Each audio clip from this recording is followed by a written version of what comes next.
ஆபிரகாமுடைய 5வது பயணத்துக்குள்ளே கடந்து போவோம். Journey of condescension. ஆபிரகாமுடைய 5வது பயணத்துக்கு பேர் தமிழில் இரக்கத்தின் பயணம்.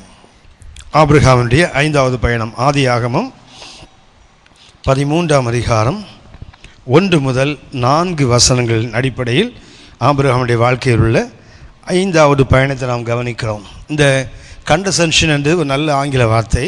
இதுக்கு இரக்கம் மாத்திரமல்ல, தாழ்ந்தவர்களிடத்தில் காட்டுகின்ற இரக்கம். இந்த கண்டசென்ஷன் சாதாரண இரக்கம் அல்ல, நம்ம விட தாழ்ந்தவர்கள், நம்ம விட பலவீனமானவர்கள். நம்ம யார்கிட்ட இறக்கம் காட்டு வந்தீங்கன்னா நம்மளுடைய பலவான்கள்கிட்ட. ஏன்னா அவங்கள்ட்ட போனால் நம்மளை பெண்ட் எடுத்துருவான்ல, ஆனால் நம்ம இறங்குற மாதிரி எஸ்கேப் ஆகிடுவோம். யார்கிட்ட வள்ளுன்னு விடுவோம், பிடுங்க வந்துடுறீங்களா, ஏமாந்தவன்ட்ட. வீட்டில் பார்த்தீங்கன்னா மனைவி அடிக்கிறாள்லாம் யார்? மனைவி பலவீனமானவன்னு தெரிஞ்சு தான் அடிக்கிறாங்க. திருப்பி அது இயேசுவின் நாமத்தில் அல்லேலூயான்னு ஒரு குத்து விட்டுன்னு வச்சிங்களேன், திருப்பி அவன் கையை நீட்டுவானா? அவன் நீட்ட மாட்டான்ல. இந்த அல்லேலூயா குத்து ரொம்ப விசேஷமானது. தெரியுமா உங்களுக்கு அல்லேலூயா குத்து? ரட்சிக்கப்பட்ட ஆரம்ப நாட்களில் தாம்பரத்தில் ஒரு வீட்டில் வாடகைக்கு இருந்தோம். ஒரு மெயின் ஹவுஸ் இருந்தது, அதோட அட்டாச்சாக ஒரு சின்ன வீடு ஒன்று இருந்தது. ஒரு சின்ன அப்படி ஒரு ராஷ்பி வீடு ஒரு வீடு இருந்தது. இந்த மெயின் வீட்டில் வந்து நாங்கள் இருந்தோம், வாடகைக்கு இருந்தோம். அந்த ஒரு சின்ன போர்ஷன் இருந்தது. அதில் ஒரு மார்வாடி ஒருத்தர் இருந்தார். மார்வாடி, அவருடைய மனைவி, 2 குட்டி பிள்ளைங்க. அவர் தாம்பரத்தில் அந்த கல்லெல்லாம் உடைக்கிறாங்க இல்லையா, அதை கான்ட்ராக்ட் எடுத்து விற்கிற வியாபாரம் அவருக்கு. நான் கம்பெனியில் ஒர்க் பண்ணிட்டு இருந்தேன். என்னுடைய கோ பிரதரை வந்து அவர் பேங்கில் ஒர்க் பண்ணிட்டு இருந்தார். எங்கள் வீட்டில் 2 சின்ன பையனுங்க, சிஸ்டலாக 2 குட்டி பையனுங்க.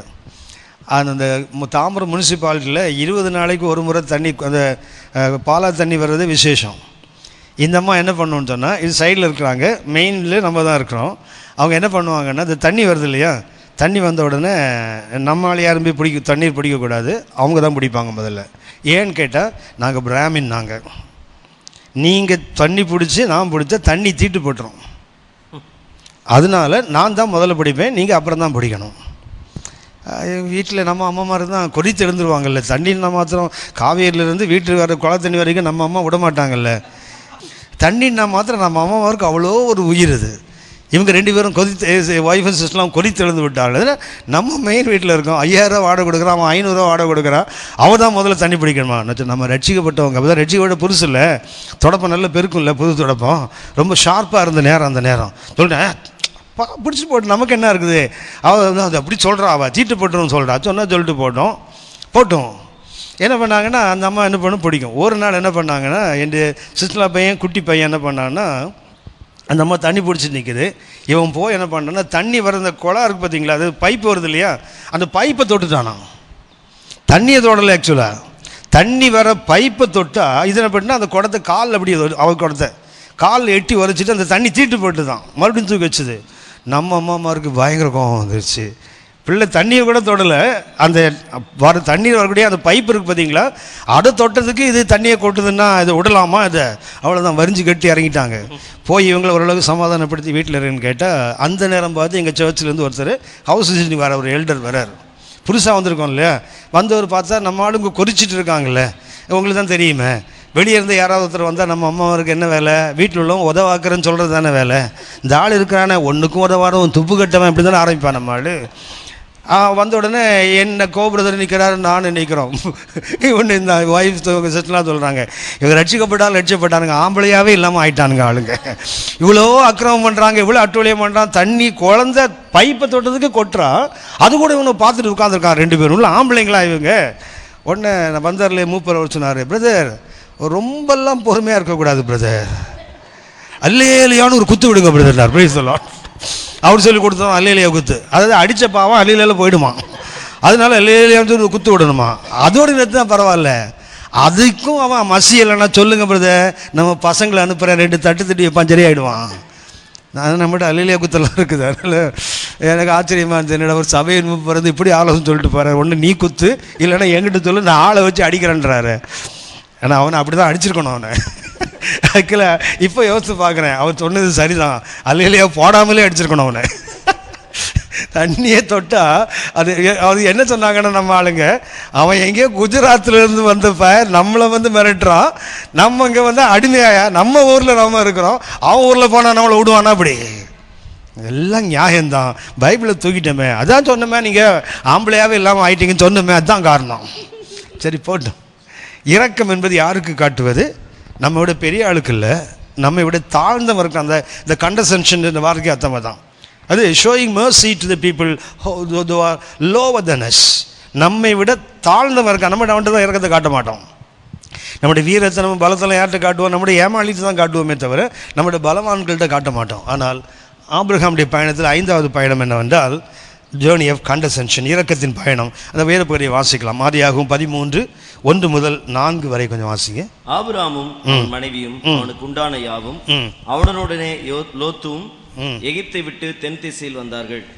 ஆபிரகாம் மிருக ஜீவன்களும் வெள்ளியும் பொன்னுமான ஆஸ்திகளை உடைய சீமானாய் இருந்தான். இந்த பயணத்தில் 220 மைல் ஆபிரகாம் கடந்து வந்திருக்கிறார். அவர் எகிப்திலேருந்து புறப்பட்டு வர்றார். இங்கே வந்தால் தென் தேசத்துக்கு வந்தார். அதுக்குள்ள தூரம் வந்து நியர்லி 220 மைல்ஸ். ஆபிரகாமுடைய 5வது பயணத்தினுடைய தூரம் 220 மைல். ஐயா, எகிப்திலிருந்து தென் தேசம், நெகேவ் என்ற இடம். தென் தேசம் என்று தமிழில் போட்டிருக்கோம், ஆங்கிலத்தில் எபிரேய மொழியில் Negev, NEGAV, sorry NEGEV, Negev. தென் தேசம்னு தமிழில் போட்டிருக்குது. ஆக்சுவலாக அதுக்கு ஆங்கிலத்தை பார்த்தீங்கன்னா சில டிரான்ஸ்லேஷன் நெகேவ் என்ற வார்த்தை தான் இருக்கும். நெகேவ் என்பது எபிரேய வார்த்தை, பாலைவனம் என்று அர்த்தம். நெகேவ் என்றால் வில்டர்னஸ், பாலைவனம் என்று அர்த்தம். சரி, ஓகே. இதில் இந்த பயணத்தில் ஆபிரகாமுக்கு 2 பகுதியில் இரக்கம் கிடைத்தது. ஆபிரகாமுக்கு முதல்ல மனிதனிடமிருந்து ஆபிரகாமுக்கு இரக்கம் கிடைத்தது. அடுத்தது தேவனிடத்திலிருந்து ஆபிரகாமுக்கு இரக்கம் கிடைத்தது. ஆபிரகாம் இந்த பயணத்தில் அதாவது தென் தேசத்திலிருந்து எகிப்துக்கு போனார். திருப்பி அங்கேருந்து திரும்பி வருகிறார். திரும்பி வரும்போது அவர் பெற்றுக்கொண்ட இரக்கம் 2 இரக்கம். ஒன்று மனிதனிடம். மனிதன் யார்? ஃபாரோ. அந்த பார்வோன் இருந்தானே, இந்த பார்வோனிடத்தில் ஆபிரகாமுக்கு என்ன கிடைத்தது என்றால் இரக்கம். பார்வோன் இது என்ன? மனிதனிடம் ஆபிரகாம் பெற்ற இரக்கம், மனித இரக்கம். இந்த ஆபிரகாம் பெற்ற மனித இரக்கங்களை நான் உங்களுக்கு சுட்டி காட்டுகிறேன். பிரசங்கி 9:4 வாசிங்க. பிரசங்கி 9:4. இதற்கு நீங்களா இருக்கிறவன் யார்? உயிரோடு இருக்கிற அனைவரிடத்திலும் நம்பிக்கை உண்டு. உயிரோடு இருக்கிற அனைவரிடத்திலும் நம்பிக்கை உண்டு. செத்த சிங்கத்தை பார்க்கிலும் உயிருள்ள நாய் வாசி. உயிருள்ள நாய் வாசி. சிங்கம் என்பது எது? நீதிமொழிகள் 30ஆம் அதிகாரம் 29 வாசிங்க. வினோதமாய் அடி வைத்து நடக்கிறவைகள் 3 உண்டு. வினோதமாய் அடி வைத்து நடக்கிற 3 உண்டு. வினோத நடையுள்ளவைகள் 4 உண்டு. 4 உண்டு. அவையாவன மிருகங்களில் சௌரியமானதும் ஒன்றுக்கும் பின்னடையாததுமாகிய சிங்கமும். சிங்கம் என்றால் அதுக்கு நடை என்ன நடை? ஒன்றுக்கும் பின்னடையாதது. இப்போ பிரசங்கி 9 வாசித்தோம். செத்த சிங்கத்தை விட உயிரோடு இருக்கிற நாயே வாசின்னு சொன்னார் இல்லையா? சிங்கம் என்றால் என்ன? எதற்கும் பின்னடையாது, எதையும் எதிர்த்து நின்று ராஜநடை போடுறது தான் சிங்கம். நாய் என்ன நாய்? 2 பேதுரு 2ஆம் அதிகாரம் 2 பேதுரு 2ஆம் அதிகாரம் 22ஆம் வசனம் வாசிங்க. 2 பேதுரு 2:22. நாய் தான் கக்கினதை தின்னவும் கழுவப்பட்ட பன்றி சேற்றிலே புரளவும் திரும்பினது என்று சொல்லப்பட்ட மெய்யான பழமொழியின்படியே அவர்களுக்கு சம்பவித்தது. சிங்கம் என்பது என்ன? ஒன்றுக்கும் பின்னடையாமல் ராஜகிரியமா நடப்பது. நாய் என்பது என்ன? தான் கக்கினதே திரும்ப சாப்பிட அருவருப்பானது. ஆனால் கர்த்தருடைய வசனம் சொல்லுது, அந்த சிங்கத்தை விட நாயே பரவாயில்ல. எந்த சிங்கம்? உயிரற்ற சிங்கம், செத்த சிங்கம். சிங்கம் என்பது யாரை குறிக்கணும்? தேவ ஜனங்களை குறிக்கிற வார்த்தை. யூதா கோத்திர சிங்கம் அவர் தானே. நம்ம யாரும் யூதா கோத்திர சிங்கத்தோட குட்டி சிங்கங்கள். இந்த சிங்கம் இன்னைக்கு என்னவா இருக்குது? சிங்கம் செத்தால் என்ன ஆகிடும்? அசிங்கமாகிடும். சிங்கம் செத்தா என்ன ஆகும்? அசிங்கம். நாய் ஏற்கனவே அசிங்கம் தான். என்ன செய்யும்? கக்கினதை சாப்பிடக்கூடிய அசிங்கம்தான். ஆனால் கர்த்தர் சொல்கிறாரு, அந்த அசிங்கமே பரவாயில்ல. அது புறவினத்து மக்கள் அநேக நேரத்தில் பார்த்தீங்கன்னா உங்களை விட என்னை விட சிறந்தவர்களாக காணப்படுறாங்க. அதான் கர்த்தர் சுட்டி காட்டுகிறார். இந்த பிரயாணத்தில் என்ன தெரியுங்களா? ஒரு சிங்கம் ஒரு நாய் யாத்திரிங்களா? பார்வோன். இந்த பார்வோன் யார்? அவன் வந்து கக்கினதை சாப்பிட்ற ஒரு நாய் தான். ஆனால் ஆபிரகாம் யார்? சிங்கம் தான். ஆனால் சிங்கம் செத்து போச்சு. சிங்கம் செத்து விட்டது. நாய் என்ன பண்ணுது? அதை விட வாசி. ஒரு வசனத்தை வாசிங்க. ஆதியாகமம் 12ஆம் அதிகாரம் 12ஆம் வசனம் வாசிங்க. எகிப்தியர் உன்னை காணும்போது எகிப்தியர் உன்னை காணும்போது அவனுடைய மனைவி என்று சொல்லி என்னை கொன்று போட்டு உன்னை உயிரோடு வைப்பார்கள். அப்படின்னா சாராளை பார்த்தா அவள் அழகுள்ளவன் எப்படி தெரியும்? சாராளை பார்த்தா அவன் சொல்கிறான், அவர்கள் உன்னை காணும்போது உன்னை அழகுள்ளவள் என்று கண்டு என்ன பண்ணுவாங்க, உனக்கு போல என்ன கொண்டுவான்னு சொல்கிறாங்க இல்லையா? அப்படின்னா சாராள் உள்ள தன்மை என்ன? அழகை மறைக்காது சாராள். அழகை என்ன பண்ணலை? ஒரு முக்காடு போட்டிருந்தானே அழகுள்ளவன் தெரியுமா? தெரியாதுல்ல. சிங்கம் தானே சொல்லப்போனால் ஒரு பெரிய பரிசுத்த வாட்டி. விசுவாசத்தினால வயது முதிர்ந்த போது கருவுற்றவள் மாத்திரமல்ல, விசுவாசத்தினால மரித்தவள் என்று எதுவும் சொல்லுகிறது. அத்தனை மகத்துவமுள்ள ஒரு பெண் தான். ஆனால் அவங்க என்ன போகிறாங்க, அந்நிய தேசத்துக்கு போகிறோம், அழகை மறைக்கணும்னு அவளுக்கு தெரியல. பாருங்களேன், நம்ம எல்லாருக்கும் தெரிந்த ஒரு வசனம், உன்னத பாட்டு 4ஆம் அதிகாரம் 12ஆம் வசனம் வாசிங்க. மணவாட்டி என்பவள் மணவாளனுக்கு மாத்திரம்தான் சொந்தம். மனைவியுடைய அழகு கணவனுக்கு மாத்திரமே தான் சொந்தமே தவிர ரோட்டில் வரவும் போகிறவன் பார்ப்பதுக்கு அல்ல அழகு. உன்னத பாட்டு 4:12. என் சகோதரியே, என் சகோதரியே, என் மணவாளியே, மணவாளியே, அடைக்கப்பட்ட தோட்டம். அவள் தோட்டம் தான். ஆனால் யாரு? அடைக்கப்பட்டவள். No entry. Trespassers will be prosecuted போடுறானே, அத்துமீறி நுழைந்தால் தண்டிக்கப்படுவான்னு போடுறான்ல, சும்மா போட்டான். நீ யார்? தோட்டம். ஆனால் என்ன தோட்டம்? அடைக்கப்பட்ட தோட்டம். அடுத்தது மறைவு கட்டப்பட்ட நீரூற்று. நீ நீரூற்று தான். இப்படிப்பட்ட மறைவு கட்டப்பட்டவள், முத்திரிக்கப்பட்ட கிணறுமா. நீ கிணறு. ஆனால் சீல்டு. ஏன்? மணவாளனுக்கு மாத்திரம்தான் சொன்னான். அவள் தோட்டம், அவள் ஊற்று, அவள் துறவு. ஆனால் எல்லாம் யாருக்கு மாத்திரம்தான்? மணவாளனுக்கு. நான் எப்போதுமே சொல்லுவேன், எஸ்தர் வியந்தவளா வஸ்தி வியந்தவளா? எஸ்தர் வியந்தவளா வஸ்தி வியந்தவளா? வஸ்தி தான். என்ன சொன்னா தெரியுங்களா? எப்படி கூப்பிட்டான் தெரியுங்களா? ராஜ கிரீடம் தரித்து தான் கூப்பிட்டான். ராஜ கிரீடம் தரிக்கணும்னு சொன்னால் தலையிலேருந்து கால் வரைக்கும் மூடி இருக்கிற ஆடைகள் என்று அர்த்தம். தலையில் ஒரு ராணிக்கு கிரீடம் வைக்கிறான்னா என்ன செய்ய, உடம்புல எந்த இடத்தையுமே வெளியே தெரிகிற அளவுக்கு ஆடை அல்ல, ஒரு பெரிய பட்டத்து ராணிக்குள்ள ஆடைகளை அணிந்து கடைசி தான் கிரீடம் வைப்பாங்க. பொற்கிரீடம் தரித்தவளாய் வரணும்னு சொன்னான். அது கத்தரை ஃபுல்லி ட்ரெஸ். அதுக்கே வரமாட்டேன்ட்டாள்ல. ஏன் வரமாட்டேன்னு சொன்னால், என் அழகு என் கணவனுக்கு மாத்திரம் தான்டா. ஏன் எல்லாரும் குடிச்சு வெறிச்சு இருக்கிறாங்க, அத்தனை பேரும் குடித்து வெறித்து இருக்கிறார்கள். இவங்க முன்னாடி நான் எப்போதுமே சொல்லுவேன், வீட்டில் பார்த்தீங்கன்னா நம்ம சிஸ்டர்ஸ்லாம் பார்த்துருக்கீங்களா, கிழிஞ்சி நஞ்சி போன 4 நைட்டி வச்சுருப்பாங்க, பார்த்துருக்கீங்களா? அது சாயமும் போய், அது பூவும் போய், அதுக்கு பொட்டும் போய், பார்த்தீங்கன்னா பரிதாபமாக இருக்குது. எதுக்கு? அதுவே கல்யாண வீட்டு போய் பார்த்துருக்கீங்களா, திடீர்னு சந்தேகம் வந்துடும், அங்கே நிற்கிறது பொண்ணா இங்கே இருக்குது பொண்ணான்னு சந்தேகம் வந்துடும். அப்படி நடக்குது இல்லை, இப்படிலாம் நடக்குது ஒவ்வொன்று. அது யோசித்து பாருங்க. வீட்டுக்குள்ளே இருக்கும்போது கந்தலை உடுத்துட்டு இருக்கிற ஆசாமி, நான் என்ன சொல்லுவேன்னா, வீட்டில் இருக்கும்போது தான் காஞ்சிபுரம் புடவை கட்டணும், பிடிச்சலாம். ஏன்னா அதான் வீட்டுக்காரன் பார்ப்பான்.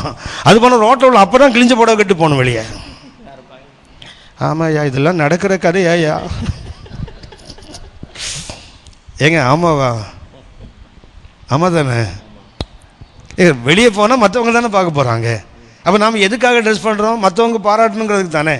மற்றவங்க பார்வைக்கு அழகாக இருக்கணும். வீட்டில் உள்ளவங்க எப்படினாலும் பரவாயில்ல, அப்படி தானே அர்த்தம். அது அப்படி திருப்பி செய்யணும். சரியா?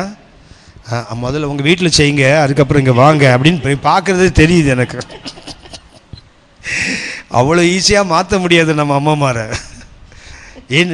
அதாவது பரவாயில்ல, வீட்லேயாவது கிழிஞ்ச நைட்டி பரவாயில்ல, வீட்டில் ஒரு டவல் இருக்குது அப்போ பற்றிக்கு மேலே போட்டுப்பாங்க ஆளுங்க. ஆனால் சர்ச்சுக்கு வரும்போது பார்த்துருக்கீங்களா, சாயம் போன 4 பழைய படம் வச்சுருக்காங்க அக்கமாரில். எதுக்குன்னா அது பக்தி வினயத்தோடு பரிசுத்த பூனையாக வரும். அது இதுன்னா சாயம் போன, ஏன்னா ரொம்ப பளபளன்னு தெரியக்கூடாதுல்ல, ஆலயத்துக்குள்ளே வரோம். அவங்களெல்லாம் வெளியே பார்க்கணும். இந்த மாதிரி ஆசாமிகளெல்லாம் வெளியே பார்த்தா தான் தெரியும், ஆஹா இவ்வளவா. நான் எப்போதும் சொல்லுவேன், அந்த வஸ்தி என்னாச்சு தெரியுங்களா? அதுக்கப்புறம் ராஜசமுதாயம் அவள் அழைக்கப்படவில்லை. என்ன ஆகிட்டு தெரியுங்களா? அந்த புறத்தில் எங்கேயோ ஒரு இருண்ட அறைக்குள் அவள் அடைக்கப்பட்டிருப்பாள். சாகர் வரைக்கும் என்ன செய்திருப்பாங்களே, இருளை அவள் வாழ்க்கையாக மாறி போயிருக்கும். ஆனால் அவள் வருத்தப்படவே இல்லை. அவள் ஒரு பெர்ஷிய நாட்டினுடைய பிரபுவோட ஒரு அரசனுடைய மகள். அவள் ஒரு பெரிய அரச குலத்தை சார்ந்த மகள். பட்டத்திராணியா அகஸ்தியர் ராஜாவுக்கு 127 நாடுகளுக்கு அரசாளுகிற ஒரு அரசனுடைய மனைவி சாதாரண ஆள் நினச்சிங்களா? அவள் ஒரு பட்டத்திராணி. ஆனால் அவளுக்கு அந்த பட்டத்தை விட முக்கியம் இல்லை, அதை விட எது முக்கியம்? அவளுடைய பரிசுத்தம் முக்கியம். என்னுடைய அழகு என் கணவன் பார்த்தா போகிறோம், மற்றவர்கள் பார்க்கணும்னு அவசியம் இல்லை. அதன் பலன் என்ன? ஒரு இருண்ட அறைக்குள்ளே அடைக்கப்பட்ட அவள் கவலையப்படலை. ஏன்? என்னுடைய அழகு அதுதானே முக்கியம். இன்னும் யோசித்து பாருங்கள், இந்த சாராள் விசுவாசிகளுக்கு தாய் மாத்திரமல்ல, விசுவாசத்தில் ஒரு பெரிய சொல்லப்போனால் பிரின்சஸ் ஆஃப் ஃபெய்த் என்று சொல்லுவார்கள். ஒரு விசுவாசத்துக்கு ஒரு இளவரசி. அப்படிப்பட்டவங்க கூட எகிப்து நாட்டுக்கு போகிறீங்களே, கொஞ்சம் மூடிட்டு போகக்கூடாது? உங்களுக்கு தெரியும், சில நாட்கள் சில காலங்கள் முன்னாடி இன்ஜினியரிங் காலேஜெலாம் ஆரம்பித்த நாட்களில், இப்போ சத்யபாமாலாம் அந்த மாதிரி காலேஜ் தான் முதல் காலேஜ். இவங்க என்ன சட்டம் இருந்து தெரியுங்களா? இன்றைக்கி கல்லூரிக்கு வருகிற பெண் பிள்ளைகள் அது சுடிதார் போட்டால் மேலே இந்த துப்பட்டா போடுறாங்களே, அதில் 3 பின் குத்தணும். 2 ஷோல்டர் அந்த துப்பட்டா போடுறாங்களே, அதில் இங்கே ஒரு பின் குத்தணும், இங்கே ஒரு பின் குத்தணும், இங்கே ஒரு பின். ஏன்னா அந்த துணி விலகக்கூடாது. இங்கே உலகத்து மனுஷன் போட்ட சட்டம். இன்றைக்கி சபைகளில் பாருங்கள், மேல் துண்டு போடுற ஆசாமியே கிடையாது. இன்றைக்கி பிள்ளைகள் பெரியவங்களாவது கொஞ்சம் மரியாதைக்கு என்ன ஒன்று வச்சுட்டு இருக்கிறாங்க. ஆனால் சின்ன பிள்ளைங்களை பாருங்கள், யாருமே யோசித்து பாருங்கள், மாம்சம் தானே. என்ன தான் அண்ணனாக இருக்கட்டும், என்ன தான் மாமாவாக இருக்கட்டும், என்ன தான் சித்தப்பாவாக இருக்கட்டும், ஆண் வேறு பெண் வேறு தானே. தேவ சமூகத்தில் வரும்போது அவனுடைய சிந்தையை அது கெடுக்காதா? சிந்தையை திசை திருப்பாதா? கொஞ்சம் மரியாதையாக பிள்ளைகளுக்கு சட்டை போடக்கூடாதா? சொன்னால் சபைக்கு வராது, அவ்வளவுதான். சட்டைக்கு ஏமா துணி போடாமல் வரேன்னு வரான் பாசமாக கேட்டுது, அந்த பரம்பரையே சபைக்கு வரதில்லை. என் பிள்ளை இப்படி வர அப்படி வர, என் பிள்ளை தான் உனக்கு தெரியுமா, மற்றவ வந்தாலும் இவன் வந்து இந்த கதை.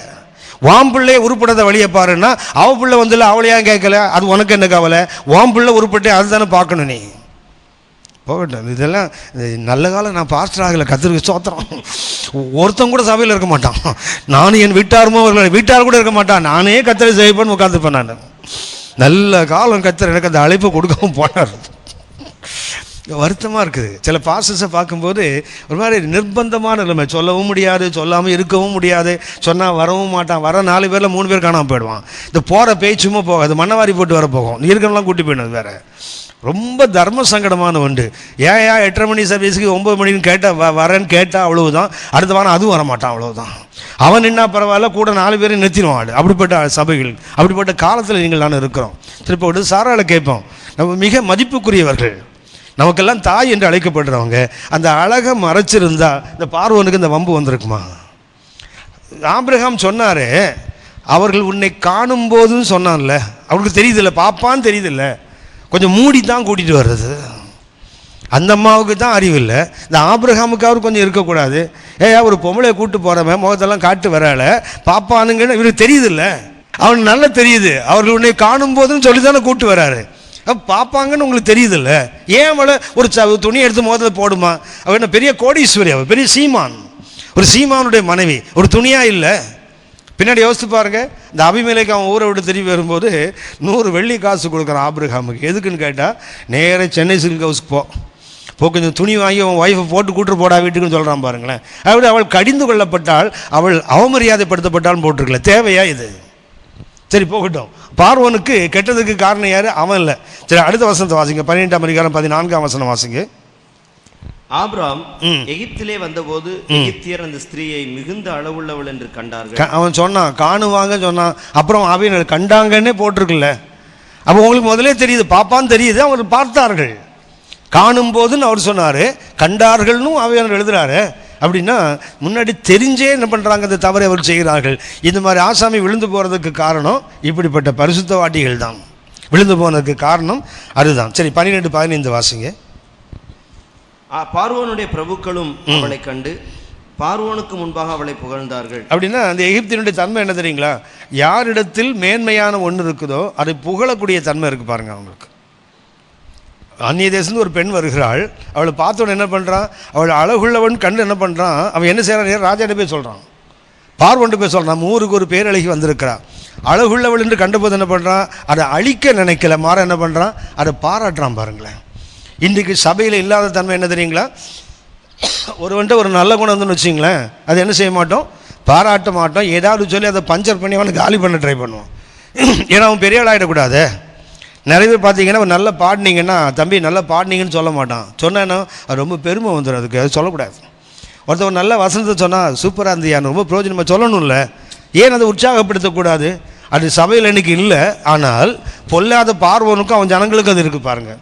ஒரு பெண் வருகிற அழகுள்ள பாராட்டுறானுங்க. அதை என்ன பண்ணுறான், ஒரு பெண் வந்திருக்கா ரொம்ப பார்வைக்கு அழகாக பாராட்டுறானே, அதை அழிக்கணும்னு நினைக்கல, மாற என்ன பண்ணுறான், அதை பாராட்டுறான். பாருங்களேன், 1 சாமுவேல் 14ஆம் அதிகாரம் 52ஆம் வசனம் வாசிங்க. சவுல் இருந்த நாளெல்லாம் சவுல் மேல் கடினமான யுத்தம் நடந்தது. சவுலுக்கு என்ன, அவன் ஆயுசு அவன் 40 வருஷம் என்ன நடக்குது, அவனுக்கு பெலிஸ்தனோட யுத்தம் நடந்து கொண்டே இருக்கிறது. சவுல் ஒரு பராக்கிரமசாலியாகிலும் ஒரு பராக்கிரமசாலியாகிலும் ஒரு பலசாலியாகிலும் காணும்போது அவர்கள் எல்லாரையும் தன்னிடமாக சேர்த்துக் கொள்ளுவான். சவுல்கிட்ட ஒரு நல்ல குணம் என்ன தெரியுங்களா? அவனுக்கு யுத்தம் ரெகுலராக இருக்குது. ஆகவே இராணுவம் அவனுக்கு எப்பவும் வேணும், இராணுவத்துக்கு ஆள் வேணும். என்ன செய்வான் தெரியுங்களா? ஒரு பராக்கிரமசாலியை கண்டார், ஒரு பலசாலியை கண்டார், என்ன பண்ணுவானா? தம்பி நீ நம்ம டீமில் இருக்கணுமான்னு கூப்பிட்டுப்பானா. இந்த காலத்து சவுலெல்லாம் நம்ம டீமில் இந்த ஆளை வெளியே துரத்தி விடுறான். இப்போ அன்றைக்கு சவுலோட தன்மை என்ன? ஒரு பராக்கிரமசாலியை பார்த்தா, ஒரு பலசாலியை பார்த்தா, இவன் யார்கிட்ட இருக்க வேண்டிய, நம்மகிட்ட இருக்க வேண்டிய ஆள் இல்லை, நம்ம இராணுவத்துக்கு பயன்பட, நம்ம நாட்டுக்கு பயன்பட வேண்டிய அப்படி தோணுது. ஆனால் இப்போ உள்ள நிலைமையை பாருங்கள். யாராவது ஒருத்தன் கொஞ்சம் புதுசாக வளர்றான்னு வச்சுங்களேன், அதோட இந்த பையன் நம்மக்கிட்ட இருந்தால் நமக்கு வம்பு வேட்டு வச்சுருவான் போல இருக்குது. ஆளை முதல்ல என்ன செய்வோம்? வேரில் வெந்நி ஊற்றிடுவோன்னு ஊற்றுறான் பாருங்கள். வேரில் தண்ணி ஊற்றுறாரு அவர். எதை ஊற்றுறாரு? வெந்நியை ஊற்றுறான். ஆள் உருப்படுமா அந்த செடி? அந்த எகிப்தியன் வந்து தன்மை என்ன தெரியுங்களா? யார்கிட்ட நன்மை இருக்கிறது, யார்கிட்ட மேன்மை இருக்கிறது, யார்கிட்ட திறமை இருக்கிறத பாராட்டுறான் பாருங்களேன். அது யார்? நாய் தான். அது நாய் தான். இன்னும் சொல்லப்போனால் கக்கினது திங்கிற ஒரு நாய் தான், அருவருப்பு தான். ஆனால் அவங்ககிட்டே ஒரு நல்ல குணம் இருக்குது. 16ஆம் வசனம் வாசிங்க. 2வது தன்மையை பாருங்க. 16ஆம் வசனம். அவள் நிமித்தம் அவன் ஆபிரகாமுக்கு தயை பாராட்டினான். அவனுக்கு ஆடு மாடுகளும் கழுதைகளும் வேலைக்காரரும் வேலைக்காரிகளும் கோழிகை கழுதைகளும் ஒட்டகங்களும் கிடைத்தது. என்ன செய்வாங்களே? ஒன்றையும் ஓசில வாங்க மாட்டான். என்ன பண்ணுறான்? சாராளை எடுக்கிறான் என்றால் என்ன பண்ணுறான்? அவனுக்கு ஒன்றை எடுத்தால் அதுக்கு திரும்ப கொடுக்கணும்னு அவனுக்கு தெரியுது பாருங்க. இன்னைக்கு வரைக்கும் ஆவிக்குள்ளது பார்த்து இலவசங்கள் தான் முன்னாடி நிற்கிறாள். நம்மால் தான் ஒரு 10 கிரவுண்டு உங்களுக்கு சும்மா ஒருத்தன் கொடுக்குறான்னு சொல்லி பாருங்களேன். எவனை வெட்டினாலும் போய் நிற்பான். அங்கே போய்ட்டு கிடைக்குது இல்லை ஓசியில். இலவசமாக வாங்கக்கூடாது. ஆனால் அன்னைக்கு அந்த பார்வோண்டு அந்த தன்மை இருக்கு. என்ன செய்யறான்? ஒரு பெண்ணை எடுக்கும்போது என்ன பண்ணுறான்? அவளுக்காக வேலைக்காரன் வேலைக்காரி கோழியை கழுதி ஒட்டகங்கள் ஆடு மாடு எல்லாம் கொடுக்குறானே. எந்த அளவுக்கு கொடுத்தான் தெரியுங்களா? அவன் எவ்வளவு ஒரு சாராளைத்தான் எடுத்தான், ஆனால் அவன் எவ்வளவு கொடுத்தான் என்பதுக்கு 13ஆம் அதிகாரம் 2ஆம் வசனம் வாசிங்க. ஆபிரகாம் மிருக ஜீவன்களும் வெள்ளியும் பொன்னுமான ஆஸ்திகளை உடைய சீமானா இருந்தான். அந்த அவன் கொடுத்ததுல ஆபிரகாம் சீமானாவே ஆயிட்டான் பாருங்க. எந்த அளவுக்கு கொடுக்குறான் பாருங்க. எடுத்தால் கொடுக்கிறான். கொடுக்கறது எவ்வளவு தெரியுங்களா? போனா போடுன்னு பிச்சை போடுறது இல்லை, ஆபிரகாமை சீமான் ஆக்குற அளவுக்கு. 12ஆம் அதிகாரம் ஆதியாகமம் 12ஆம் அதிகாரம் 5ஆம் வசனம் வாசிங்க. ஆபிரகாம் தன் மனைவியாகிய சாராயையும் தன் சகோதரனுடைய குமாரனாகிய லோத்தையும் தாங்கள் சம்பாதித்திருந்த தங்கள் சம்பத்து எல்லாவற்றையும் ஆரானிலே சவதரித்த ஜனங்களையும் கூட்டிக் கொண்டு அவர்கள் கானான் தேசத்துக்கு புறப்பட்டு போய் கானான் தேசத்தில் சேர்ந்தார். ஆபிரகாம் அப்பவும் பொருள்கள் இருக்குது, அப்பவும் வேலைக்காரன் இருக்கிறான், அப்போதும் ஆடு மாடுகள் இருந்தான். ஆனால் அப்போ அவர் என்னன்னு போடலை? சீமான்னு போடலை. அப்போ ஆபிரகாம் அப்போ என்னன்னு போடலை? 12:5 எப்போன்னா ஆரான்லேருந்து புறப்பட்டு வருகிறாரே, அப்போ அவர்கிட்ட என்ன இருந்தது? வேலைக்காரர் தான், அங்கே சகோதரி ஜனங்கள் இருந்தாங்க, ஆடு மாடுகள் இருந்து எல்லாம் இருந்தது. ஆனால் என்ன எழுதல ஆவியானவரை? சீமான் என்று எழுதவில்லை. ஆனால் எப்போ எகிப்துக்கு போயிட்டு திருப்பி வந்தாரோ அப்போ தான் என்ன பண்ணுறது? அவன் செல்வ சீமானாக இருந்தான். பொன் வெள்ளிலாம் அதுக்கப்புறம் தான் வருது. அதுக்கு முன்னாடி அவருக்கு பொன் வெள்ளி கிடையாது. இப்போ எங்கே அப்படின்னா இது யார் கொடுத்தது? இது ஒரு நாய் தான். இது செத்து போன நாய், அருவருப்பான நாய் தான். ஆனால் அவனுக்கு என்ன தன்மை இருக்கிறது? ஒரு பொருளை எடுத்தால் அவனுக்கு என்ன செய்யணும்? அதை திருப்பி கொடுக்க வேண்டும் என்ற அந்த தன்மை அவனுக்கு. எந்த அளவு கொடுக்கணும்? சும்மா கொடுக்கக்கூடாது, நிறைய கொடு, வாரி கொடு. இன்னும் ஒரு தன்மையை சொல்லுகிறேன். 17 முதல் 20 வரை. ஆதியாகவும் 12 17 முதல் 20 வரை. ஆபிரகாமுடைய மனைவியாகிய சாராயின் நிமித்தம் கர்த்தர் பார்வோனையும் அவன் வீட்டாரையும் மகா வாதைகளால் வாதித்தார். இப்போ என்ன ஆகுது? முதல்ல பார்வோனும் அவன் குடும்பத்தாரும் ஆபிரகாமால் ஏமாற்றப்படுறாங்க. என்ன ஏமாற்றினா? மனைவியை தங்கை என்று சொன்னதுனால என்ன பண்ணா? இவளை எடுத்துக்கொண்டான். இவ ஏமாந்தது ஆபிரகாம் அல்ல, ஏமாந்தது பார்வோன் தான். சரியா? அவளை எடுத்துக்கொண்டான். வாசிக்க தம்பி. அப்பொழுது பார்வோன் ஆபிரகாமை அழைத்து நீ எனக்கு ஏன் இப்படி செய்தாய்? எப்படி கேட்கிறான் பாருங்க. அவனை துண்டு துண்டா வெட்டி போட்டிருக்க வேண்டாம்? ஒரு நாட்டினுடைய அரசன் அவனை ஏமாற்றி, அந்த ஏமாற்றப்பட்டதுனால பொருளை கொடுத்தது மாத்திரமல்ல, இவன் வாழ்க்கையில் வாதைகள் வருது. குடும்பம் முழுதும் பாதிக்கப்படுத. என்ன பண்ணியிருக்கணும்? இவனை என்ன செய்ய வேண்டும்? வழக்கமாக யோசித்து பாருங்க. என்னை ஏமாற்றி பொருள் எல்லாம் கொடுத்த மனைவியை தங்கைன்னு ஏமாற்றி கொடுத்தியே அப்படி சொல்லி என்ன பண்ணியிருப்பான்? இதெல்லாம் வேற வாங்கிக்கிட்டே எத்தனை ஆத்திரம் வந்திருக்கணும் அவனுக்கு. he was deceived and he was punished. அவன் ஏமாற்றப்பட்டும் இருக்கிறான், தண்டிக்கப்பட்டும் இருக்கிறான். பார்வோம். வாசிங்க தொடர்ந்து. இவள் உன் மனைவி என்று நீ எனக்கு அறிவியாமல் போனது என்ன? என்ன சொல்றான் பாருங்க. நானாடா உன்னை கேட்டேன், நீ தானே சொன்ன. அதாவது பார்வோன் கேட்டு பயந்துதான் இவன் சொல்லலை, ஊருக்குள்ளே வரும்போதே திட்டம் போட்டே வரான் ஆபிரகாம். ஆபிரகாம் உள்ளவர் எப்படி வருகிறார் கவனிங்க. அந்த கனியை சாப்பிடாதுன்னு கற்று சொன்னார் இல்லையா, சாரா மீன் ஏவாள் அந்த படுத்து சாப்பிட்றாங்க இல்லையா. ஆதாம் எங்கே இருந்தார்? கிட்ட தான் இருந்தார், கூட தான் இருந்தார். ஏன்னா எபிரேயமில் வாசிக்கிறோம், ஆங்கிலத்திலையும் வாசிக்கிறோம். She plucked the fruit, ate it and give it to his wife who was with herன்னு போட்டிருக்குது. தன்னோடு இருந்த தமிழில் தன் புருஷனுக்கு கொடுத்தான்னு போட்டிருக்கோம். ஆங்கிலத்தை பார்த்தீங்கன்னா தன்னோடு இருந்த தன் புருஷனுக்கும் கொடுத்தா, அதுதான் ஒரிஜினல். அப்படின்னா ஆதாம் கிட்ட தான் இருக்கிறாரு. அந்த பிசாசுகளை ஏமாற்றும் போது ஆதாம் என்ன பண்ணியிருக்கணும்? தடுத்துருக்கணும்ல. நன்மை செய்ய அறிந்திருந்து நன்மை செய்யலைன்னா பாவம் தானே. ஸோ அவங்க ஏமாற்றப்படுறாங்க, இவர் பார்த்துட்டே நிற்கிறார்ல, தடுக்கணும். தடுக்கலை. ஏன் தடுக்கலை தெரியுங்களா? எப்படியும் கர்த்தருக்கு தெரியும். கர்த்தர் வந்து கேட்கும்போது, கர்த்தர் வந்து கேட்டோன்னு என்ன சொல்லுவாங்க தெரியுங்களா? நீர் தந்த ஸ்திரீ புசிக்க சொன்னாள். அவன் முதலே பிளான் பண்ணிட்டான். அவர் வந்து கேட்டார்னா இதுதான் பதில் சொல்லணும்னு முதல்ல மண்டிக்குள்ளே இருக்குது. அதான் என்ன பண்ணாதீங்களா, பண்ணு, தப்பு பண்ணு, நானும் சாப்பிடுவேன். கேட்டால் யாரும் சொல்லுவேன்? நீ தான். அதே தான் ஆபிரகாமுக்கு. எகிப்துக்குள்ளே வரும்போது பிளான் பண்ணி தான் வராரு. அவன் போனால் கண்டிப்பாக கேட்பானுங்க. நான் என்ன சொல்லுவேன்? என் தங்கச்சின்னு சொல்லிவிடுவேன். அதை தான் இவன் சுட்டி காட்டுக்கிறான். நீ உன் மனைவி என்று சொல்லாமல் போனது என்னடா? அவன் தான் கேட்குறான். மறுபடியும் வாசிக்கிறது 17ஆம் வசனம் 17. இவளை உன் சகோதரி என்று நீ சொல்ல வேண்டுவது என்ன? ஏன்டா நீ சொன்ன? உன் தங்கச்சின்னு ஏன் சொன்ன? இவளை நான் எனக்கு மனைவியாக கொண்டிருப்பேனே. நல்ல காலம் பிறகு மனைவியாக எடுத்துக்கொள்ளவில்லை. அவளை அரண்மனைக்கு அழைச்சிட்டு போனாங்களே தவிர என்ன செய்யலை, அவளை பலவந்தமாக மனைவியாக அவன் அடைந்து கொள்ளவில்லை. எவ்வளோ நாணயமானவன் தெரியுங்களா? இவ்வளோ பொருளை கொடுத்துருக்கா, இவ்வளோ ஏமாந்துருக்கான், வீட்டாரெல்லாம் பாடுபடுறாங்க, எல்லார் கப்பமும் அடைக்கப்பட்டிருக்கு, துன்பப்படுறாங்க. அதன் நடுவிலும் என்ன பண்ணுறாங்களா, சாராளை தொடரணும்னு ஒன்று யோசிக்கல பாருங்க. அவன் நாய் தான் இது. நீங்களும் நானும் உணர்வடைய வேண்டிய காலம் இது. நம்ம விட புறஜாதிகள்கிட்ட நிறைய பேருக்கு நல்ல தன்மைகள் இருக்குது, அவங்களுக்கு தெரியுமே. வாசிக்க வேண்டாம். ரோமர் 2:14-15 பார்த்தீங்கன்னா, நியாயப்பிரமாணம் இல்லாத புறஜாதிகள் தங்கள் இருதயத்தில் நியாயப்பிரமாணம் எழுதி இருப்பதாக காட்டுகிறார்கள். அவனுக்கு நியாயப்பிரமாணம் கிடையாது, ஆனால் அவன் மனசில் என்ன இருக்குதான்? மனசாட்சியின் பிரமாணம்னு ஒன்று இருக்குதான். அது என்ன சொல்லுமா? குற்றம் உண்டு குற்றம் இல்லை என்று எது சொல்லுமா? அவன் மனசு சொல்லணும்னு பைபிளில் போட்டிருக்குது. அப்படின்னா சாதாரண ஒரு உலகத்துக்கு மனுஷனுக்கு இருக்குல்ல. சென்னையில் வாழக்கூடிய ஒரு ஊழியக்காரர் 2வது ஒரு பெண்ணை திருமணம் பண்ணுகிறார். ஒரு மனைவி இருக்கும்போது இன்னொரு மனைவி திருமணம் பண்ணுறார். அவருடைய நண்பர் இன்னொரு பாஸ்டர், அவர் போய் சொன்னார், ஏண்டா இது அடுக்குமா, இது செய்தது நியாயமா, கர்த்தருக்கு துரோகம் இல்லையா? அவர் சொன்னார், அந்த பார், இது கர்த்தருடைய சித்தம், நான் 2வது பெண்ணை மனம் செய்வது. இந்த மாதிரி ஆளுங்களை எதோடு கொளுத்துறதுன்னு யோசித்து பாருங்கள். 2வது பெண்ணை திருமணம் பண்ணுறது கர்த்தர் சித்தம்னு சொல்கிறார் அவர்.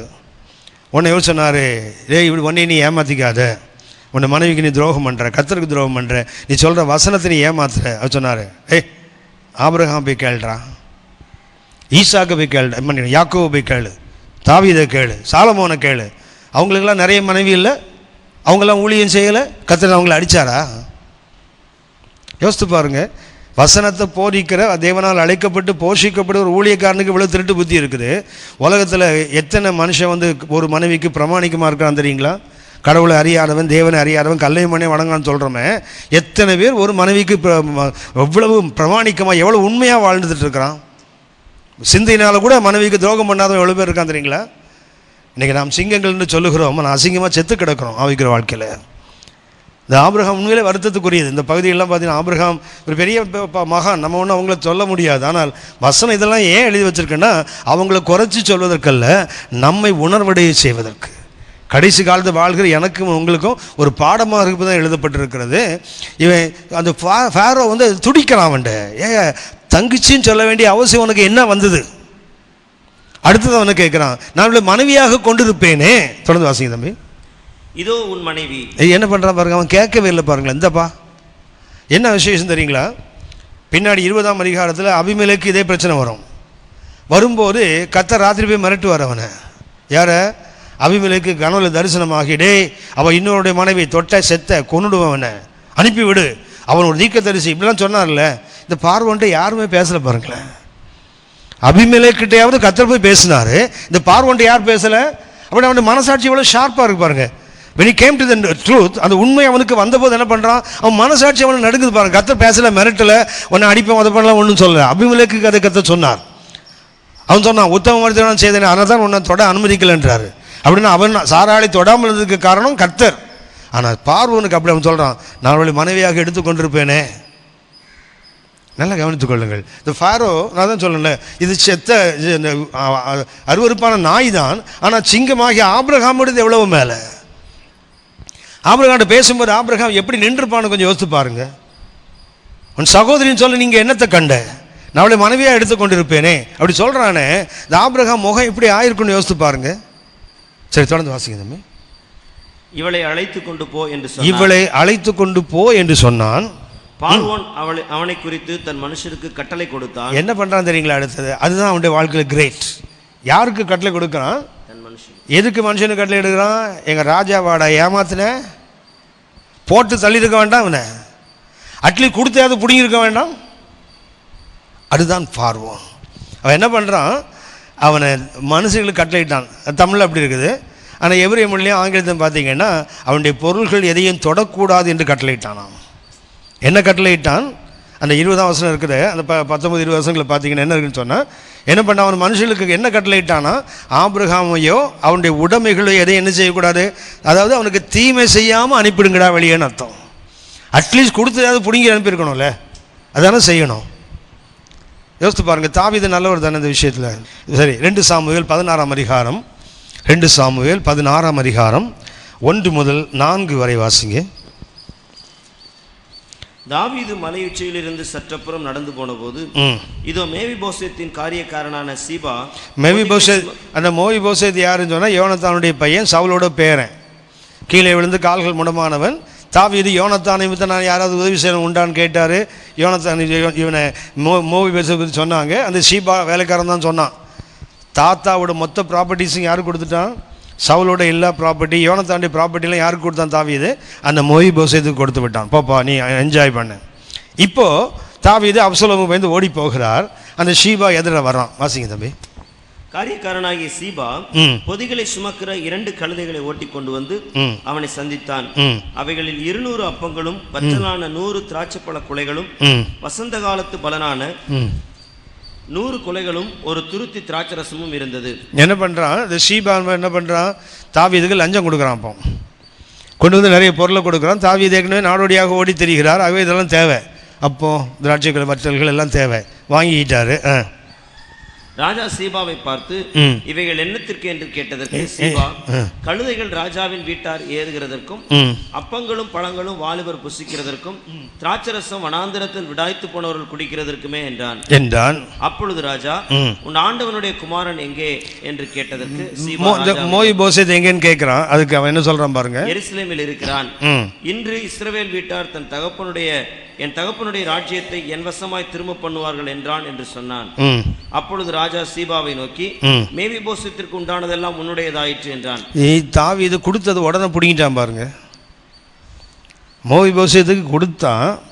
அவன் துரோகம் பண்ணலை. ஆக்சுவலாக போய் இவன் சொன்னது போய், இந்த சீபா சொல்றது போய். ஆனால் என்ன பண்ணுறான்? ஒரு பொய்யை நம்பிட்டு தாவீது என்ன பண்ணான் தெரியுங்களா? மொத்தத்தையும் பிடுங்கடா, அவனுக்கு கொடுத்தான்ல எல்லாமே யாருக்கு? உனக்கு தான். இவனோட பார்வன் எவ்வளோ மேல் பாருங்க. கொடுத்ததை செய்யாத குற்றத்துக்கே பிடுங்குறான் தாவீது. ஆனால் குற்றம் செய்து கையுங்களவும் அப்படிப்பட்ட ஆபிரகாமுக்கு கூட பார்வோன் என்ன செய்யலை, அதை திருப்பி கொடுறான்னு கேட்கல பாருங்க. தன் மனிதருக்கு கட்டளை எடுக்கிறான், ஆபிரகாமுக்கு தொல்லை பண்ணாதீங்க, அவனை விட்டு விடுங்கள், அவன் எந்த பொருளை நீங்கள் எடுக்கக்கூடாது என்று கட்டளை இட்டான்னு போட்டிருக்குத. தாவீது எங்கே? பார்வோன் எங்கே? ஆபிரகாம் எங்கே? பார்வோன் எங்கே? பாருங்க. அப்படின்னா நீங்கள் நானும் இன்றைக்கு இந்த பார்வோனை கற்றுக்கொள்ள வேண்டிய பாடம் நிறைய இருக்குது. ஆதியாகமம் 20:16. பின்பு சாராளை நோக்கி, உன் சகோதரனுக்கு 1000 வெள்ளிக்காசு கொடுத்தேன். இதோ உன்னோடு இருக்கிற எல்லார் முன்பாகவும் மற்ற யாவர் முன்பாகவும் இது உன் முகத்து முக்காட்டுக்காவதாக என்றான். இப்படி அவள் கடிந்து கொள்ளப்பட்டாள். அப்படின்னா அபிமெலேக்கு கூட என்ன பண்றான்? சாராளை கடிந்து கொண்டான். இந்த பார்வோன் அது கூட செய்யல. பார்வோன் என்ன பண்ணல? அவளை ஏன் நீ முக்காடு போடாமல் வந்த, முகத்தை மூடியிருந்தால் யாரும் தெரிஞ்சிருக்காத, உன் அழகு எங்களுக்கு தெரிஞ்சிருக்காது, உனக்கு அந்த ஆபத்து வந்திருக்காதுன்னு சொல்லி கூட என்ன பண்ணல? அவளை கடிந்து கூட இல்லை. அதாவது எப்படின்னா, அவனை கொடுத்தது தான், அவனை தண்டிக்கலை, அவளை திரும்ப எடுக்கலை, மாத்திரமல்ல கடிந்து கூட கொள்ள. அப்பா நீ அவளை கூட்டிகிட்டு போப்பா, இதுதானே தாவீது. அப்படின்னா ஆபிரகாம் அந்த பயணத்தில் என்ன பெற்றா தெரியுங்களா? மனித இரக்கத்தை பெறுகிறார்.